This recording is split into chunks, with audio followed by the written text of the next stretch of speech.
Hey, and welcome to the Meditations and Musings podcast. I'm Elena Lipson. I'm a mama, I'm a wife, and I'm the founder of the Divine Self-Care Circle membership and the Virtual Retreat Academy. I don't believe that you have to sacrifice your body, your health, or your family in order to create true abundance and prosperity. I believe in living based on the divine feminine metrics of success, and these include pleasure, play, ease, grace, and a slower pace. Each week, I'll bring you 1 to 2 new episodes. One of these will be a guided meditation that you don't have to do on the meditation pillow, and the other will be a conversation to help you access your inner wisdom, to ignite abundance, and inspire others to do the same. I invite you to join me on this journey back to the magic of a divinely aligned and well cared for you. And now, join me for today's episode. Hello again, this is Elena Lipson, your Divine Self-Care mentor, and today is a day of musings. So I write a lot, so I've got lots of musings, so stay tuned. But I want to make sure that these musings are really useful for you and not just a stream of consciousness for me to hear my own voice, which does happen. So, hey, it's my podcast. I can do that. But I want to share something with you today that comes straight from my 21 Days of Self-Care, which is one of the first courses I created. I guess it's actually my second course that I created 3 years ago. And it's a simple, powerful daily journey of self-care practices that I teach that will create some sort of mindset shift, because truly everything you can change in your life starts at the point of your mindset, because it's all about perspective. When I was younger, I used to call this the lens of life, the lens on the life that you're living, meaning when you change the lens on the life that you're living, everything around you starts to change. You can have a lens of scarcity. You can have a lens of abundance. You can have a lens of depression. You can have a lens of joy. You can have a lens of being cynical, or you can have a lens of trust and faith. So when you change the lens of your life, everything around you starts to look different. Now, sometimes the lens of your life feels like someone else put it on for you. And as someone who has been through bouts of depression in my own life, I totally understand that sometimes stuff happens, shit happens in your life. People pass away, things around you change without you giving notice, without you giving your approval. And that's going to force you into having to re-examine or move physically or emotionally or to change things in your life. It's a normal part of life. But the kind of musings that I want to talk about today is a lens on a specific process in your life that will start to really allow you to feel empowered, in control, and like you're moving the needle forward on the things that you care about most in your life. This could be on a vision that you have, or a business that you're starting, or changes in your life that you want to make. There's something in your life that you're currently doing that is holding you back from feeling like you're moving in the right direction and moving the needle forward.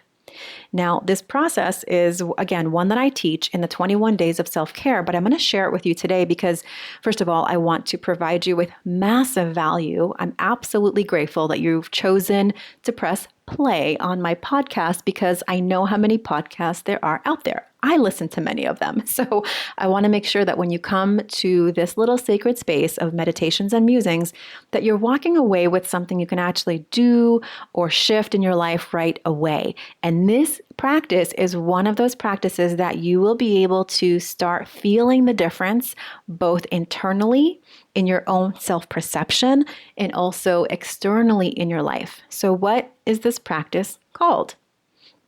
As you might have read in the title, it's called closing the loops.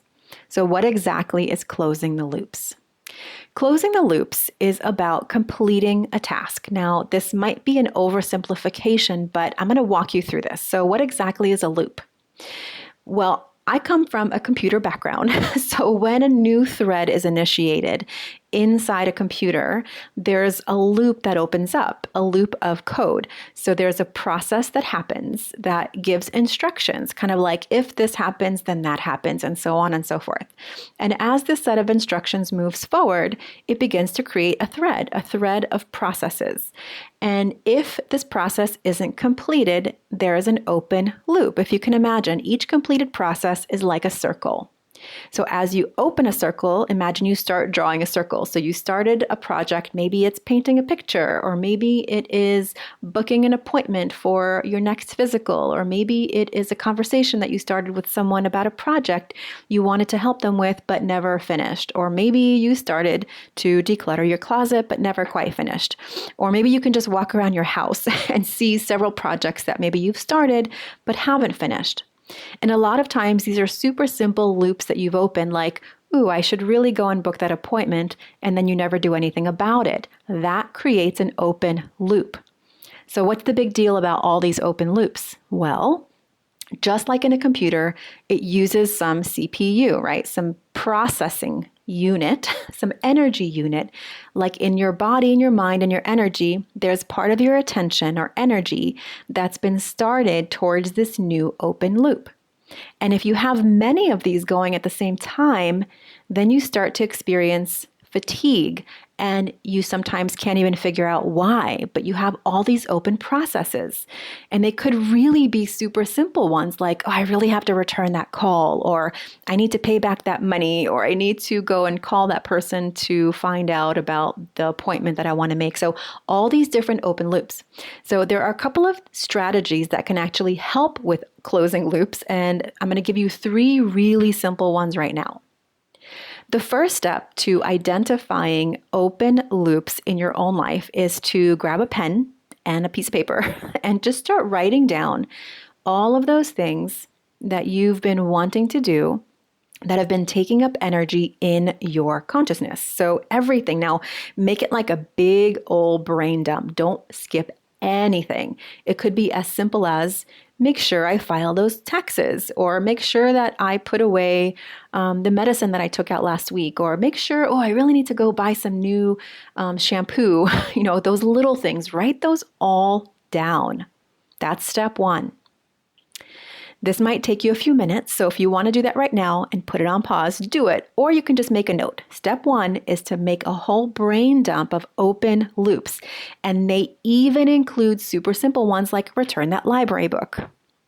Yes, even return that library book, because there's part of you that's feeling guilty about not returning that book, building up a fee.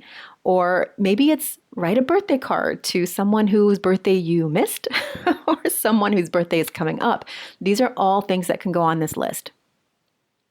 Now, step 2 in closing the loops is to, you guessed it, schedule closing the loops. If there's something that you can do right in the moment, do it.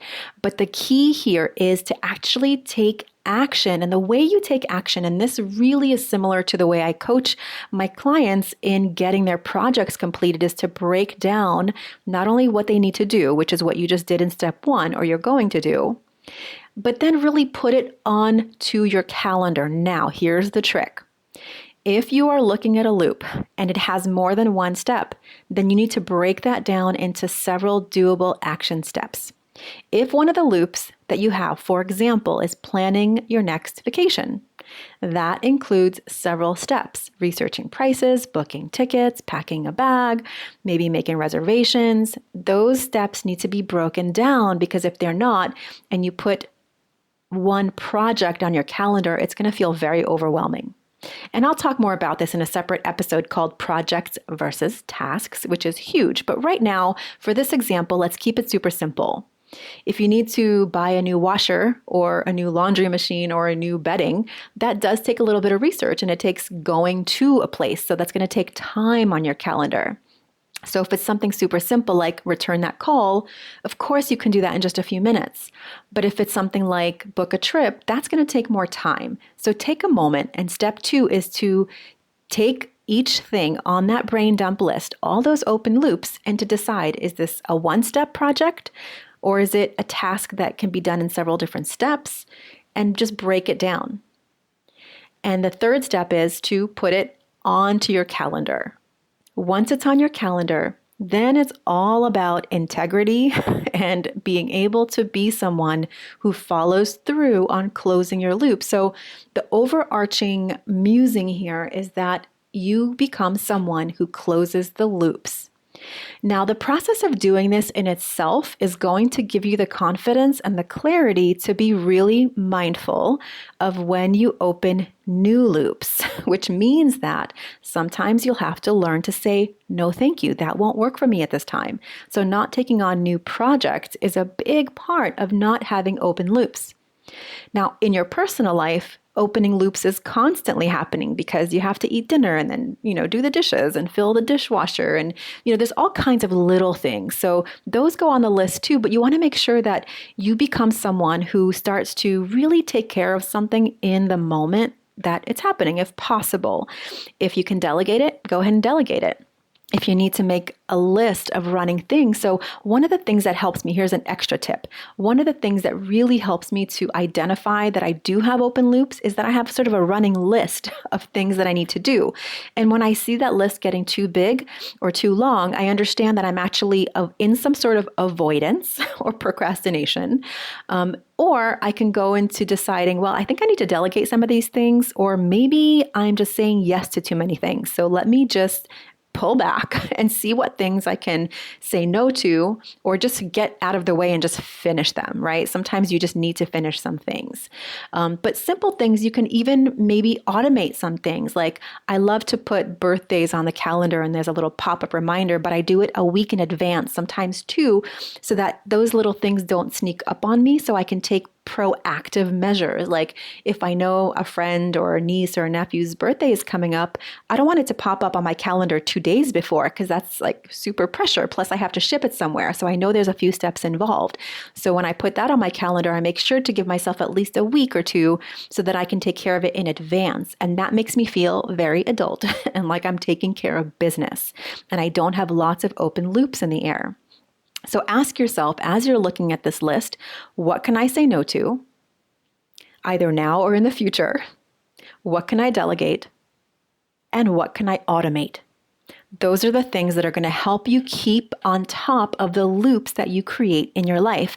And of course, as I mentioned, sometimes we need to say no to things. So we're not constantly creating new obligations and new loops in our lives while we have other loops that are still open.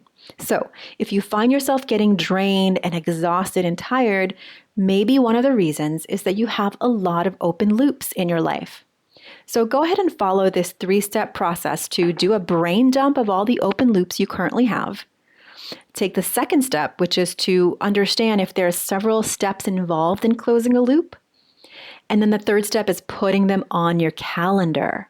Once they're on your calendar, they stop taking up space in your body and brain and energy, and you actually have a plan. And you will be amazed to see how much space you clear on your mental desktop. So one of the things that makes a computer run really, really slow is when you have a lot of things on the desktop. That's something I learned from having too many things on my desktop. And the same thing happens in your energy, in your consciousness, and just your day-to-day life. When you have too many open loops, you start feeling sluggish and tired and overwhelmed. And it's no surprise because we're not meant to do that many things at the same time.